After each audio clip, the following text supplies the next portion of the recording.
Hello, and welcome to another episode of MVS Vedic Astro. Today, we're going to be discussing aspects and transits, and the importance of these two elements in making predictions. Today is going to be our final episode of the Fundamental series, and moving forward, we're going to be diving into a lot more specifics about each of the planets, houses, conjunctions, etc. Before I get started, again, if you're looking to have your own horoscope readings done, please visit mvsvedicastro.com. That is mvsvedicastro.com. All right, let's get started with today's topic. So what are aspects? Aspects are how planets, regardless of where they reside in the original birth chart, influence some other house in that birth chart. Every single planet aspects the seventh house from where it resides. With the exception of Rahu and Ketu, they do not have any aspects. So what does that mean? What does it mean when I say aspects? Think of it as if that planet is looking at another house in the horoscope, and what that really does is you have to take that planet into consideration when reading or analyzing a house that it is looking at or aspecting. So again, every single planet aspects the seventh house from where it resides in the horoscope. So if Saturn resides in an individual's fifth house in their original birth chart, you would count 7 from the fifth house, counting that house itself, which will get you to 11. So 5, 6, 7, 8, 9, 10, 11. That would be 7 houses. And that would mean that Saturn is also aspecting the 11th house. So when analyzing the 11th house, you would take into account the impacts of Saturn on that house. There are three planets that aspect more than just the seventh house. They actually aspect 2 additional houses in addition to the seventh house, and those planets are Mars, Jupiter, and Saturn. So again, in addition to Mars aspecting or looking at the seventh house, it also aspects the fourth house from where it resides in the original birth chart, and the eighth house from where it resides in the original birth chart. So if Mars resides in the fourth house in the original birth chart, it would obviously aspect the seventh house, which is the 10th house, but it would also aspect the fourth and the eighth houses from where it's sitting. So if it's in the fourth house, the fourth house would be the seventh house of the birth chart, and the eighth house would be the 11th house of the birth chart. And again, when I say the fourth and the eighth, they are the fourth and the eighth from where Mars is sitting. So you have to count from where it's sitting, including the house that it's sitting in. Jupiter aspects the fifth and the ninth houses in addition to the seventh house from where it resides in the original birth chart. So if Jupiter resides in somebody's 11th house in their original birth chart, that would mean it, in addition to the 7th house, would also aspect the 5th and the 9th from its placement. So 5th from 11th would be the 3rd house, and the 9th from 11th would be the individual's 7th house.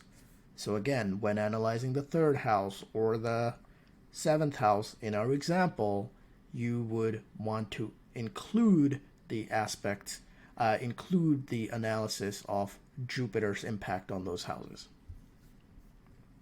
And lastly, we have Saturn, which, in addition to the 7th house from its placement, will influence the 3rd and the 10th houses from where it resides in the birth chart. So if in our example Saturn resides in somebody's 5th house, that means it would influence it would aspect the 7th house, which is the 3rd house from the 5th house, and the 2nd house, which is the the 10th house from the 5th house. So that's how you look at aspects. Aspects are a key element and should always be taken into consideration when analyzing a house in somebody's birth chart. You have to consider the impact of the planet aspecting that house. Again, it's important not to forget that every single planet will always aspect the 7th house from its placement, with the exception of Mars, Jupiter, and Saturn, which aspect 2 additional houses.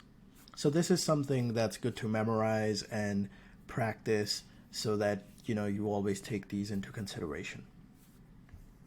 So that's it for aspects. Let's move on to transits. What are transits?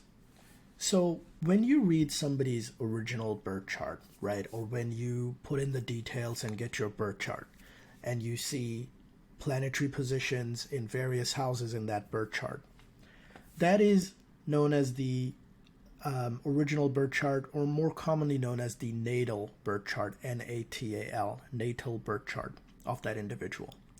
And that is primarily used to make predictions over a period of that individual's life. However, that's not all of it. Planets are always in continuous motion, as they are in reality, and as such they keep circling across the various houses in the birth chart. So each planet moves at a different speed, and as such they visit each house on the birth chart for a specific period of time before moving on to the next one. And these transits is what really presents today's situation based on predictions that you would want to make. So it's important to take these into account, because even though you're reading the natal birth chart of somebody, it's important to know where those planets are in transit as at today. And each planet, like I said, transits for a different period of time. Some are very short in duration and some are extremely long.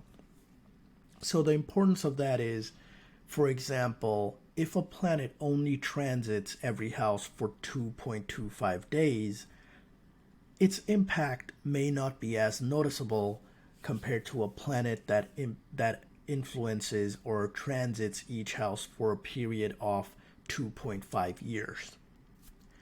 So let's quickly go over some of the timelines that each planet transits for. So Sun transits each house for approximately 30 days, and then it moves on to the next house. Moon transits each house for only 2.25 days before moving on. Mercury is approximately 23 days in each house before it moves on. Venus is approximately 25 days. Mars is approximately 45 days. Saturn is 2.5 years, and that is the longest. Jupiter is approximately 13 months in each house. And Rahu and Ketu are important to note because they're 18 months in each house. They transit at the same time always, and they're the only two that transit backwards. So every other planet is transiting the horoscope anti-clockwise, same manner as the horoscope is read. However, Rahu and Ketu move in a clockwise fashion. So whenever they're transiting, they're kind of moving back towards somebody's birth chart. Now, the reason these are important and how you take these influences into account is you almost want to overlay somebody's original birth chart with the current transits of the planet, because it really helps in making predictions. So for example, if somebody's birth chart, as an example, had Moon sitting in their 10th house, you want to know what planet is currently transiting that 10th house. So let's say it's Saturn, right? If Saturn is transiting the 10th house, when you're analyzing the current situation of that individual, you would want to make predictions based on Saturn and Moon together being in the 10th house.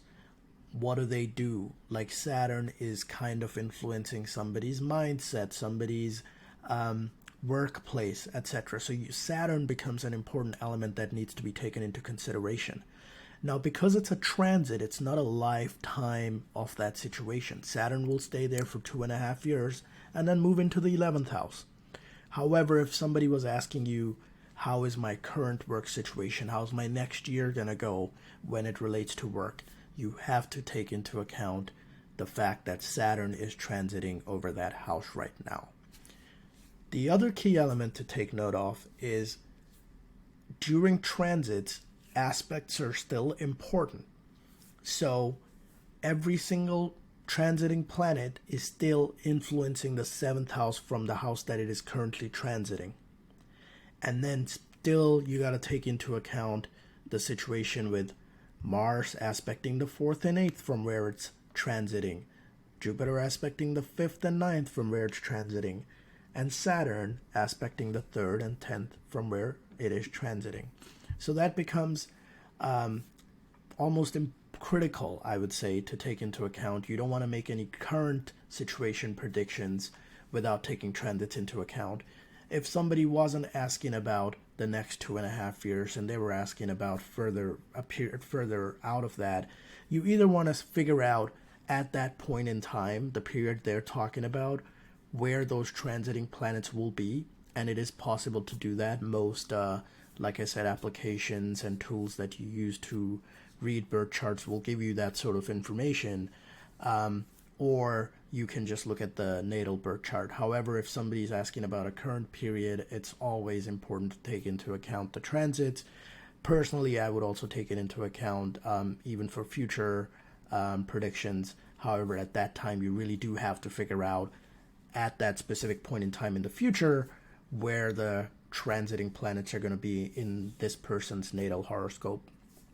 The last thing I would just want to explain is when researching transits, you will generally find that transits are linked to rashis. So planets are actually transiting rashis, which are the numbers represented in each of the houses. They don't transit the houses because, again, rashis are in different houses for different individuals.